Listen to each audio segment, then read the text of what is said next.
Hey, welcome to OB Studios. My name is Nyako. If you watched my last video on CSS Grid using Cwicly, I talked about how probably Cwicly CSS Grid Builder is the best out there. And that was fairly good. A lot of people did respond positively to the video, and I was asked how to make your grid look more responsive. So in this video, I want to share with you some of the ways that you can make your grid responsive. So that is what we're going to try and do. So I have already a page over here that has a grid already built. So it looks fairly complex, as it should be. In this one, there is a column, and the column is in a section. As it did for the other video, the column is in the section. And as you can see, we do have a lot of overlaps, things coming on top of other from like different spots.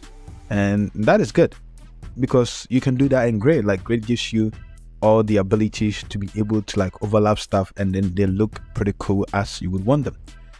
We can look at it from the front end, and in the front end, this is how it looks.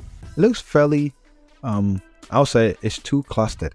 It looks too wide open. So we are going to add a few things to make it look a bit nicer before we get into making it responsive. All right, so for responsiveness, one thing that I will say for responsiveness, right?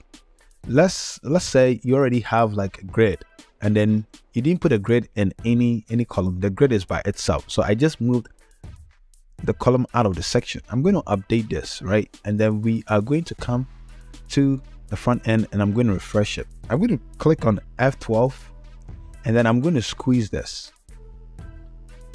So this is how it looks when the column is not in any form of section or div. It is pretty responsive on the get-go, even though it will become like really squished and become really small. You can know that, okay, if I go on, let's say laptop, this is how it's going to look. If I go on a small laptop, this is where it's going to look. If I go on a tablet, this is how it is going to look. If I go on mobile, this is how it is going to look. If I go on even a smaller mobile, this is how it is going to look. So you have a fair idea that if you have a grid that is built in a column, you don't have to go and tingle with it if you just want it to look the same everywhere on every device. You don't have to go and make sure that, oh, it is 100% or anything like that. If I open the settings panel, like when I go to layout, you can see that I haven't touched anything over here. When I go to sizing, I haven't touched anything over here. It's just native. I just built out the column. I just built out the grid like this. So there's the built grid, and I haven't touched anything. Everything is just the same, and it is fully responsive. The only thing that doesn't look nice is when you go on mobile, it becomes really small, and probably this might not be what you might be looking for. So you might want to change something when it comes to the size, when it comes to, let's say, mobile, and we're going to get to that part. But let's say you put your grid inside a section, right? And you don't give, like, you don't change anything in the section. You want the section to be let's say you leave everything like that. So let's save this and then go into the front end and just refresh, and then we're going to try and squeeze it. All right, you can see that it is the same thing. Nothing is happening. But not everybody is going to build a grid system that is 100% width or 100 VW. You might want to give it a bit of, let's say your website is a box website, so you want your grid to be in a box, or you just want the grid to be in a box, whatever way that you want it to look. So over here in your section, you say, okay, I want this one to be the size that I really love is 1440. So you want your grid to be 1440, right? That is good. So I'm just going to save this and then go into the front end. I'm going to refresh it, and then I'm going to squeeze it. You see it? Squeeze it. It still works. It still works. You don't really have to do much. It still works. I just changed the size over here, and it still works. But let's say for you it doesn't work and you're having difficulty making this one more responsive on different devices. You can just make sure that the maximum width is 100%.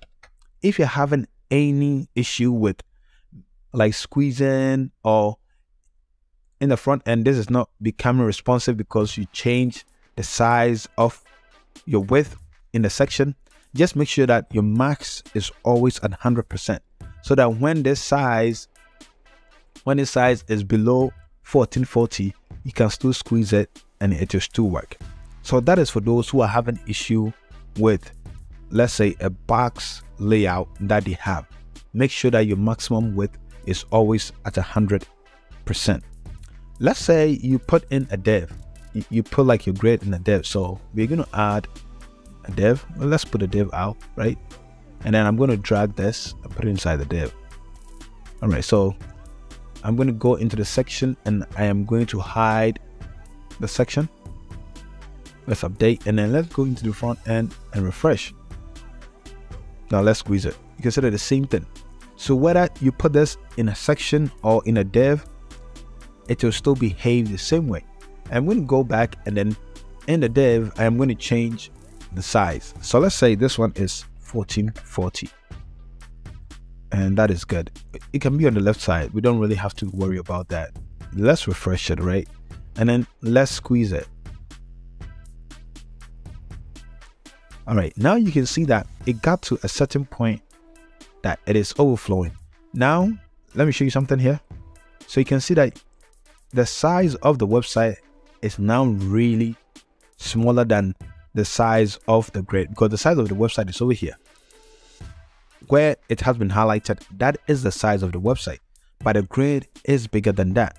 So that was what I was trying to say, that let's go back in here and then go into color, the background, and then give this one a background color of red, right? And then let's save it. We can, let's see whether we can self-align this. Okay, yeah, self-align into the center. All right, and now let's refresh it, and I'm going to squeeze it. So you can see this is the size of the website, and now this then is overflowing. Let's go back in here and see how we can fix this. So I am back in here. My thin is 1440, but what I am going to do is give this one a max of 100%, and then I'm going to save it, and let's see whether it's going to solve that problem that we are facing over here. Now you can see that the problem has been solved. So if I move this out and then I squeeze it, now you can see that the website is now becoming what, smaller than the grid. When the website becomes smaller, or when your screen size becomes smaller, because you have a max of 100%, when it is below 1440, it is just going to be 100%, just like this, just like that. So that is one way of making sure that the width of your grid is always the size that you want, or is always at 100%. Okay, one more thing that we are going to look at is to make sure that I'm going to take this and pop it back into the section, and then I'm going to make sure I'm going to close this, make sure that our section is not on none. All right, let's save that. Yeah, let me put this in a flex, center everything. All right, that is good. And okay, no problem. I'm just gonna go back into margin and give this on top of a 90. Don't do that, just the top of a 90, bottom of a 90. All right, and then let's go into, let's change the background color, right? Background color, let's give it like, anything here is good. Okay, that is good. Let's refresh this. Pretty neat. All right. All right, so one thing that I would say to make sure that if you are given if you are using like a box design, make sure you always give it go back into the margin, make sure you give it like a margin like maybe 12 pixels. Like 12 pixels margin is pretty good, so that when the size of the device become really small, it doesn't bleed to the edge. So you have like a good margin size on there, which is really good. So you don't really have to, if you want the same design on tablet, like tablet mode, you don't have to do anything in the grid system. You can just leave it like that. It is going to adjust into the size or the size of the screen that you are working with. But then let's say we get onto mobile. Let's say here's mobile, right? So on mobile, this is not good. Like if you have a mobile design like this, we can barely see the pictures. It's not pretty. One thing that we can do is we can go back into our grid. On tablet mode, it looks like this. On mobile, it looks like that. But we want to really make sure that on mobile, everything is 100%. To do that, when I say 100%, so we are here and we already have this. We have like three fractions. I think we had 4 fractions. Let's go back into here and open a grid builder. Okay, we have 4 fractions with 60 for row gap and then 60 for column. That is good. So on mobile, so we go on mobile and I'm just going to click over here. So on mobile, you can see that our fractions are gone because now we are going to make new fractions that are different. So instead of making, let's say 4 fractions, we are going to make only 1. So after making 1 fraction, everything just come stack upon each other, and then we can change the row gap into, let's say 10, and then that's it. We just save it. We come over here, refresh, and then voila, look, very simple. Like that's why I said if you're using grid is way better than Flexbox, like 100 times better than Flexbox. Flexbox, you have to go into most if you're not using like flex spaces and then flex grow, you might have to go into each. If you're using like width, you might have to go into each and you have to tinker around to make sure that everything is fully responsive. But you can see that with just one, let's say one, yeah, we just one click and then just type in fraction 1, everything comes looking very responsive, very responsive without you doing much at all. So as I said, if you haven't used grid in your design, grid will give you better way to create what complex layout.